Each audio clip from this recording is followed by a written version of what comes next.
ఆ ఒక 1 or 2 year మనం ఒక జాబ్లో చేసి ఆ ఒక ఎక్స్పీరియన్స్ వచ్చినట్లయితే ఖచ్చితంగా పైకి వెళ్ళడానికి ఖచ్చితంగా అవకాశాలు ఉన్నాయి. ఎందుకంటే కొన్ని జాబ్ మేళాలు జిల్లాలో చూస్తే మనం ఆఫర్స్ ఇస్తున్నాం కానీ దాంట్లో ఒక 20-30% మంది తర్వాత జాయిన్ అవ్వట్లేదు. అంటే ఆఫర్స్ వస్తున్నాయి, వాళ్ళు అక్కడ ఓకే అంటున్నారు, కానీ తర్వాత అయితే కంపెనీస్ జాయిన్ చేయించడానికి పిలిచినప్పుడు తక్కువ మంది వస్తున్నారు. సో ఈ విధంగా చూడకుండా, ఎందుకంటే ఇనీషియల్గా ఖచ్చితంగా జాయిన్ అయ్యి కొంత ఎక్స్పీరియన్స్ వచ్చినట్లయితే ఖచ్చితంగా ఇంకా ముందుకు వెళ్ళడానికి అవకాశాలు ఉన్నాయి. కాబట్టి దయచేసి కంపెనీస్ అందరూ కూడా మిమ్మల్ని తీసుకోవడానికి సిద్ధంగానే ఉన్నారు. సో దయచేసి అందరూ కూడా ఖచ్చితంగా 100% జాయిన్ అవ్వాలి అని కోరుతున్నాను.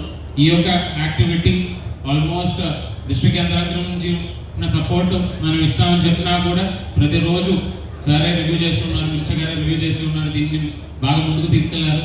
అదేవిధంగా మిగిలిన కాన్స్టిట్యున్సీలో కూడా ఇలాంటి కార్యక్రమం చేయడానికి సిద్ధంగా ఉన్నారు. వంటపల్లి ఎమ్మెల్యేస్ కూడా ఆ విధంగా డ్రైవ్ చేసినట్లయితే సతీష్ రెడ్డి సార్ సపోర్ట్తో కూడా మిగిలిన కాన్స్టిట్యున్సీస్లో కూడా ఇంకా ఈ యొక్క ప్రోగ్రామ్ కార్యక్రమం చేస్తామని అనుకున్నాను. మీ అందరితో సెలవు తీసుకున్నారు. Thank you.